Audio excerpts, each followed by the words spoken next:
Hi friends, स्वागत है आप सभी लोगों का आपके अपने यूट्यूब परिवार में। दोस्तों आज के सेशन में हम लोग करने वाले हैं सीडीपी का दोस्तों नेक्स्ट क्लास। तो चलिए दोस्तों शुरू करते हैं आज का वीडियो। जो लोग चैनल पे नए होंगे चैनल को सब्सक्राइब कर लेंगे।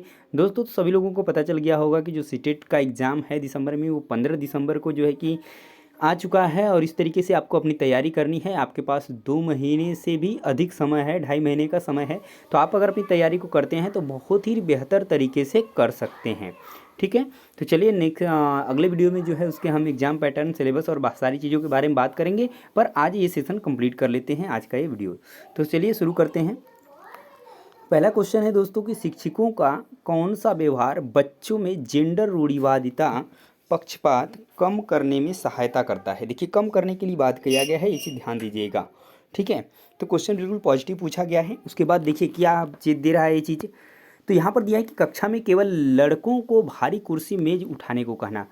क्या यहाँ पर दिया है कि लैंगिक रूढ़िवादिता, पक्षपात कम करने में यह सहायता करता है? तो बिल्कुल नहीं। अगर हम कक्षा में केवल लड़कों को भारी कुर्सी मेज उठाने को कह रहे हैं, इसका मतलब हम क्या कर रहे हैं, हम समझ रहे हैं कि लड़कों को हम क्या मान रहे हैं कि वो क्या है, मजबूत हैं, लड़कियां कमज़ोर हैं। ठीक है, तो ये ऑप्शन नहीं होगा, ये कम नहीं करेगा, ये और उसको बढ़ाएगा। दूसरा है कि खेल के लिए गुड़िया व घर केवल लड़कियों को देना, ये भी वही बात हो गई। ठीक है, कि गुड़िया और घर केवल लड़कियों के लिए देना, यानी कि घर के अंदर वो हमेशा रहती हैं, घर का काम करेंगी, और गुड़िया जो है कि खेलने के लिए दे रहे हैं। तो ये भी उस चीज़ को बढ़ाएगा, न कि उसको कम करेगा।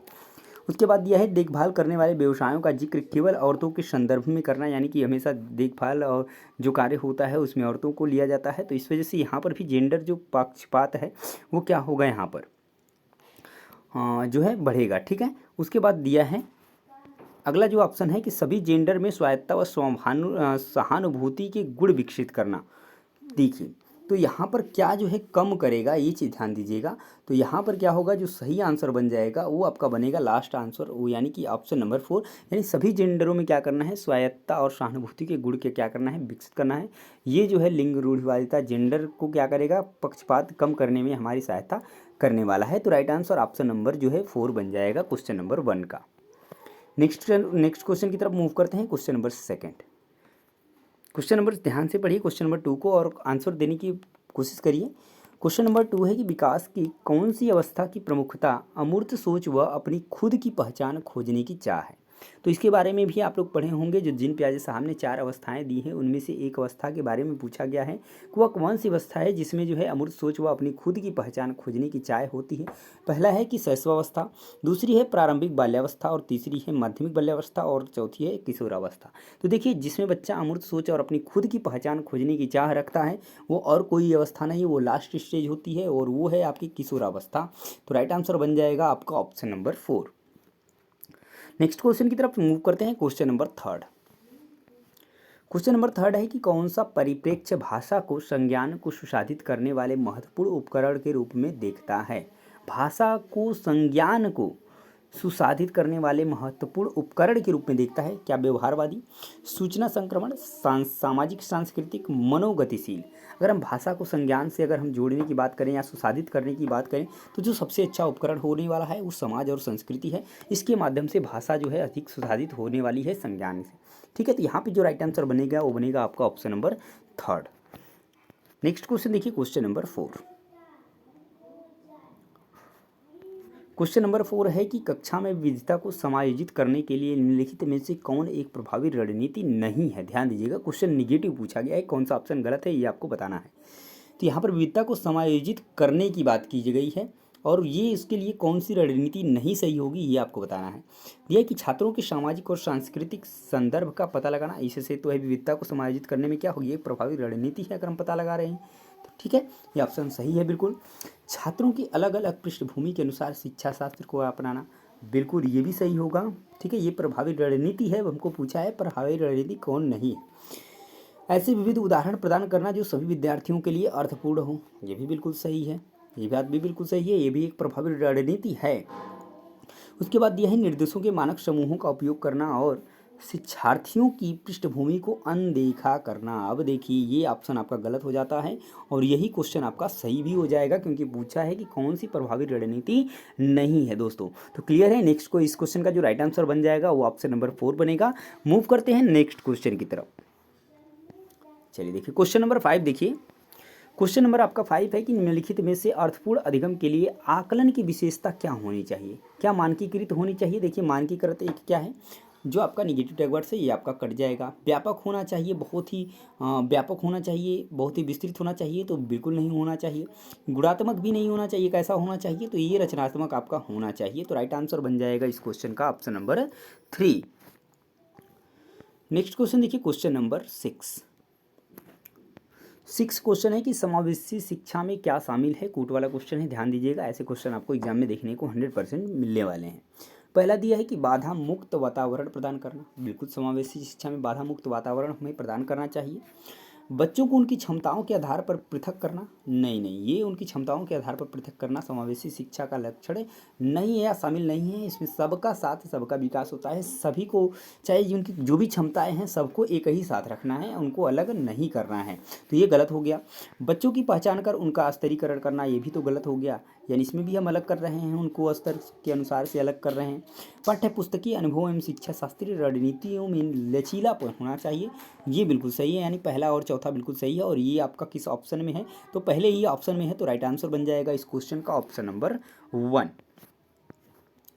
नेक्स्ट क्वेश्चन देखिए, क्वेश्चन नंबर 7 नंबर क्वेश्चन है कि एक कक्षा परीक्षण के दौरान एक शिक्षक ने पाया कि अधिकांश छात्रों ने अवधारणा आधारित प्रश्न का उत्तर गलत दिया है और शिक्षक को चाहिए कि, अगर अवधारणा आधारित प्रश्न का उत्तर गलत है तो शिक्षक को क्या चाहिए। क्या बच्चों को डांटे और अधिक मेहनत करने को कहें, ऐसा करेंगे तो क्या सही हो जाएगा, बिल्कुल नहीं। माता पिता को बुलाकर शिकायत करें कि बच्चे पढ़ाई नहीं कर रहे हैं, ये भी नहीं करना चाहिए, ये भी गलत है। विद्यार्थियों को प्रश्न के उत्तर कई बार लिखने को कहें, नहीं बिल्कुल नहीं, ऐसा करने से नहीं होगा। फोर्थ ऑप्शन है कि छात्रों की जो सोच में वैचारिक चुनौतियों का पता लगाएं और फिर क्या करें उसके अनुसार उनको पढ़ाएं, तो ये जो है सबसे बेस्ट तरीका है। तो ये आपका राइट आंसर बन जाएगा इस क्वेश्चन को, यानी कि ये शिक्षक को करना चाहिए अगर अवधारणा आधारित प्रश्न का उत्तर गलत दिया है अधिकांश छात्रों ने तो। ठीक है, क्लियर है। नेक्स्ट क्वेश्चन की तरफ मूव करते हैं, क्वेश्चन नंबर 8। क्वेश्चन नंबर 8 है कि एक शिक्षिका को विविध बच्चों की कक्षा में, जिसमें हाशिए पर समुदाय से आने वाले बच्चे भी शामिल हैं, यानी अलग अलग संस्कृति समुदाय से बच्चे आते हैं, उस तरीके की एक कक्षा में शिक्षक को क्या करना चाहिए। दिया है कि सभी व्यक्तिगत भिन्नताओं को नज़रअंदाज करना चाहिए, कैसा करना चाहिए, बिल्कुल नज़रअंदाज नहीं करना चाहिए, उन्हें महत्वपूर्ण मानना चाहिए। दिया है कि सभी सांस्कृतिक भिन्नताएं मिटाने के लिए कार्य करना चाहिए, बिल्कुल नहीं, ऐसा हम नहीं करेंगे। मानना चाहिए कि विभिन्नताएं कमियां नहीं हैं, हाँ देखिए कमियां नहीं है, विभिन्नताएं कमियां नहीं है, ये बात बिल्कुल सही है। जो बच्चे सीख सकते हैं उनको पहचान कर केवल उन्हीं पर ध्यान देना चाहिए, तो केवल सब तो ऐसे ही निगेटिव होता है, तो ये भी ऑप्शन आपका गलत हो जाएगा। तो इस क्वेश्चन का जो राइट आंसर बनेगा वो बनेगा आपका ऑप्शन नंबर 3। नेक्स्ट क्वेश्चन की तरफ चलते हैं, क्वेश्चन नंबर 9। क्वेश्चन नंबर 9 देखिए, दिया है कि अनुभवात्मक अधिगम किस पर बल देता है। अधिगम में पुनर्बलन की भूमिका, प्रायोगिक अधिगम के महत्व, अधिगम एक प्रक्रिया नहीं अपितु एक उत्पाद है, ड्रिल और यांत्रिक अभ्यास। यहाँ पर बात किया जा रहा है किसकी, अनुभवात्मक अधिगम किस पर बल देता है। अनुभव कब आपको प्राप्त होता है, जब आप क्या करते हैं उसे प्रयोग में लाते हैं। ठीक है, तो यहाँ पर जो राइट आंसर बन जाएगा वो बनेगा आपका ऑप्शन नंबर 2 कि प्रायोगिक अधिगम के महत्व पर बल देता है, यानी जितना आप प्रयोग करेंगे उतना ही आपको अनुभव प्राप्त होगा। तो अनुभवात्मक अधिगम इसी पर बल देता है, ये सिंपल सी बात है। ठीक है, क्लियर है। नेक्स्ट क्वेश्चन की तरफ मूव करते हैं, क्वेश्चन नंबर 10। चलिए क्वेश्चन नंबर 10 रहा दोस्तों आपके सामने, क्वेश्चन का ध्यान से पढ़िए, क्वेश्चन का आंसर देने का प्रयास करिए। क्वेश्चन नंबर 10 है कि जब छात्र विद्यालय की अपेक्षाओं के अनुसार प्रदर्शन करने में सक्षम नहीं होते हैं तो विद्यालयों को सबसे पहले किस स्थान पर ध्यान देना चाहिए। क्या इन बच्चों में कमी पर क्या है, इस पर ध्यान देना चाहिए।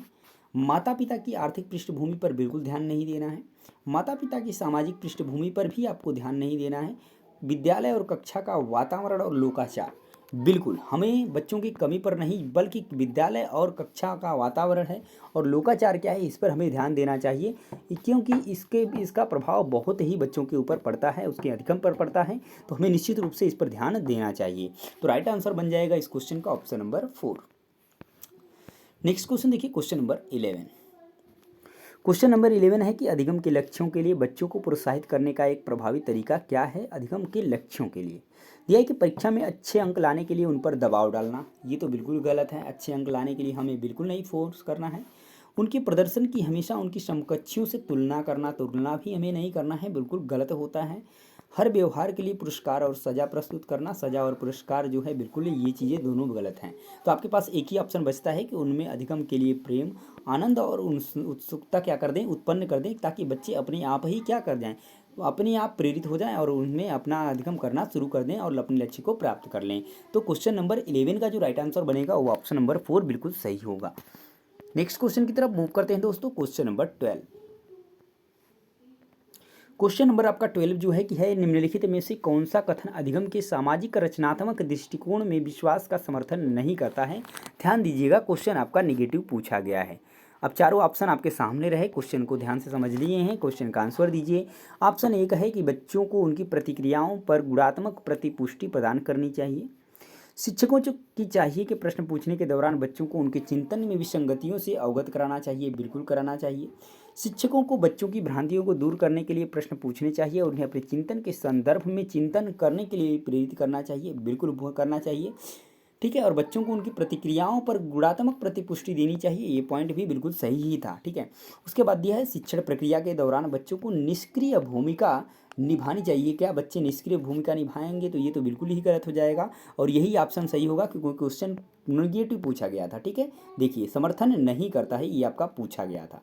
क्लियर है? नेक्स्ट क्वेश्चन की तरफ मूव करते हैं। Question number 13। चलिए क्वेश्चन नंबर 13 देखते हैं कि 13 नंबर क्वेश्चन क्या है।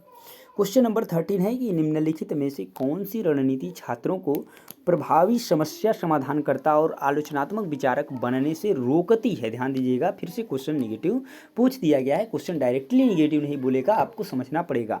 ठीक है, तो बनाने से रोकती है मतलब क्वेश्चन आपका निगेटिव पूछा गया है। कौन सा ऑप्शन गलत है ये आपको बताना है। ऑप्शन नंबर 1 है कि छात्रों से पूछना कि क्या वे सुनिश्चित हैं कि वे समस्या को सही ढंग से समझते हैं। ये तो बात बिल्कुल सही है। उसके बाद दिया है विद्यार्थियों को सादृश्यता के बारे में चिंतन के लिए प्रोत्साहित करना। ये पॉइंट भी बिल्कुल सही है। उसके बाद दिया है कि किसी अन्य के द्वारा चिंतन करने के बजाय छात्रों को खुद से चिंतन के लिए प्रेरित करना। ये पॉइंट भी बिल्कुल सही है। वहीं दिया है कि छात्रों को समस्या को केवल एक ही तरीके से देखने के लिए प्रोत्साहित करना और निर्धारित दिए गए समाधान पर ध्यान केंद्रित करना। केवल एक ही तरीके से हम ध्यान अगर समस्या का समाधान देखेंगे तो ये आपका गलत होगा और ये चीज़ रोकती है हमें समस्या समाधानकर्ता और रचनात्मक विचारक बनने से। तो यही इस क्वेश्चन का राइट आंसर बनेगा ऑप्शन नंबर 4, क्योंकि यही ऑप्शन गलत है इस क्वेश्चन के बारे में। तो नेक्स्ट क्वेश्चन की तरफ मूव करते हैं। Question number 14। क्वेश्चन नंबर 14 है कि एक माध्यमिक विद्यालय के शिक्षक के रूप में आप अपने विद्यार्थियों में आंतरिक अभिप्रेरणा की वृद्धि जो है किस प्रकार से कर सकते हैं। तो चलिए देखते हैं कि किस तरीके से हम आंतरिक अभिप्रेरणा की बच्चे के अंदर उत्पन्न कर सकते हैं, जगा सकते हैं। तो दिया है प्रतिस्पर्धा को बढ़ावा देकर, यानी कि प्रतिस्पर्धा करा दें। ये क्या सही होगा? कंपटीशन करा दें, तो ये बात गलत होती है। इस तरीके से आप आंतरिक अभिप्रेरणा कभी नहीं कर पाएंगे। अवांछनीय व्यवहार को दंडित करके, दंडित खुद ही गलत होता है, दंड नहीं देना है बच्चों को। इस तरीके से आप प्रेरित नहीं कर सकते हैं बच्चों को। दिया है कि अधिगम के लिए आनंद का समावेश करना। हाँ, ये चीज़ बिल्कुल सही है। और यहाँ पर दिया है भौतिकवादी पुरस्कार देना, तो इससे बच्चे जो है बाहरी रूप से प्रेरित होंगे, न कि आंतरिक रूप से होंगे। तो इस क्वेश्चन का जो सही आंसर बनेगा वो आपका ऑप्शन नंबर 3 बिल्कुल सही होगा दोस्तों। तो इस क्वेश्चन का राइट आंसर बन जाएगा आपका ऑप्शन नंबर जो है 3। ठीक है, तो ये था दोस्तों आज के सेशन में कुछ बहुत ही महत्वपूर्ण क्वेश्चन। मुझे उम्मीद है कि आपको क्वेश्चन जो है कि बहुत ही बेहतर तरीके से समझ में आया होगा और आपको वीडियो पसंद भी आई होगी। तो दोस्तों ये समझिए कि एक डेमो क्लास के रूप में और बाकी जो पीछे का भी प्रैक्टिस से चला है। अब जो दोस्तों आपका सीटेट एग्जाम का जो डेट है क्लियर हो गया है, तो जो भी चीज़ें पढ़ेंगे हम कंटेंट वाइज और प्रैक्टिस सेट उसके साथ साथ करते हुए चलेंगे। तो दोस्तों जिस फटाफट से जो लोग भी चैनल पर नए हैं चैनल को सब्सक्राइब कर लेंगे, क्योंकि आपकी तैयारी जो है बिल्कुल सटीक और सही तरीके से एकदम चैप्टर वाइज होने वाली है और वो भी टॉपिक वाइज और सभी सब्जेक्ट्स की होगी। तो ये आपके लिए बहुत ही महत्वपूर्ण हो जाता है। तो दोस्तों मिलेंगे नेक्स्ट वीडियो में सिलेबस जो है डिस्कशन के साथ, जिसमें हम सभी जो है सब्जेक्ट्स के सिलेबस के बारे में डिस्कस करेंगे, उसके क्राइटेरिया के बारे में डिस्कस करेंगे, क्या एलिजिबिलिटी है इसके बारे में सारी चीज़ें डिस्कस होंगी। ठीक है, तो मिलेंगे नेक्स्ट वीडियो में, तब तक के लिए जय हिंद।